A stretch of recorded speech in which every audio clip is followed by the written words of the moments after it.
Hello and welcome into the 3D. Today, I have a special request from one of my subscribers. The question was, how to make a ball semi-visible when the player press a button.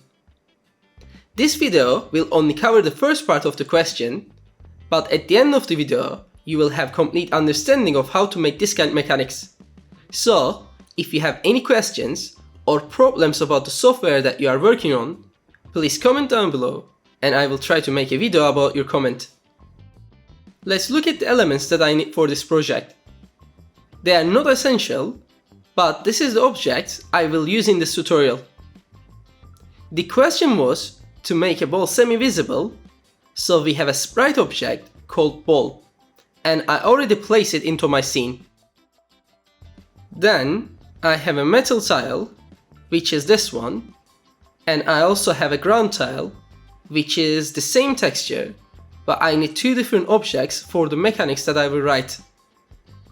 Final object is the button. The button will control the mechanics of the game, and that's everything for the scene setup. If I preview this, you will see that now there is nothing happening. So first we need to give a movement to the ball. Double click on the ball, go under behaviors and add a behavior. Select the physics engine behavior, untick the can slip option and leave the other settings as it is. Press apply and preview. Now the ball has a gravity, so it is falling down but it is not colliding with the tiles. To do that, I will double click on the ground tile, go under behaviors, add a behavior and add a physics engine. In this case, we will change the type of the object from dynamic to static. Press apply and preview. Now the ball is colliding with the ground tile, so we will do the same thing for the metal tile. Double click on it, go under behaviors, add a behavior and add a physics engine. Go to the type again and change it from dynamic to static. Press apply and preview. Now the ball is colliding with the top tile, but the problem is the button does not have any tasks to do. So when we click on it, there is nothing going on.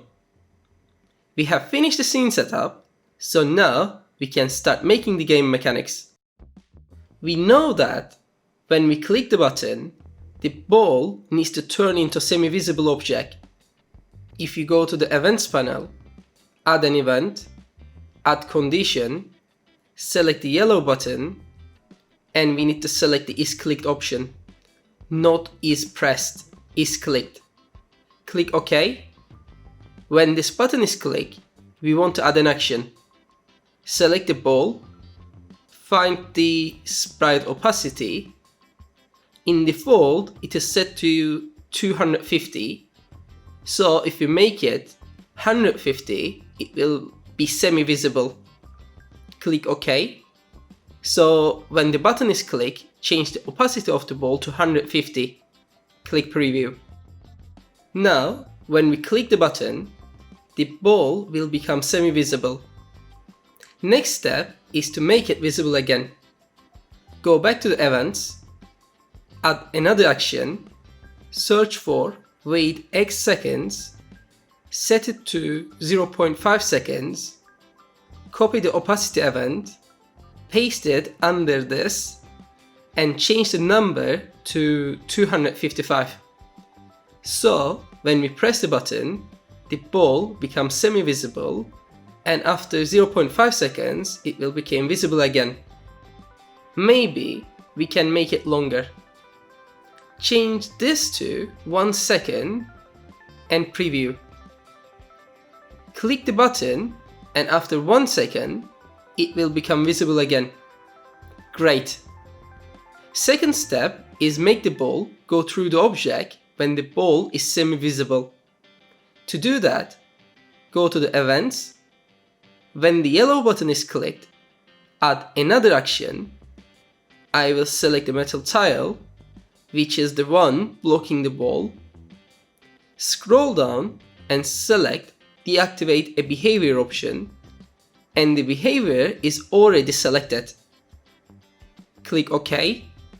Activate behavior is set to no, which means it is not active. Move it above the wait 1 second, then copy and paste it under the wait 1 second as well. But this time, activate it by changing the value to yes. Click preview. So when we click the button, the ball become visible, go through the object and became visible again. That was it for today, and if you liked the tutorial, please comment down below and don't forget to like and subscribe to my channel. Once again, thanks for watching. I see you guys next time.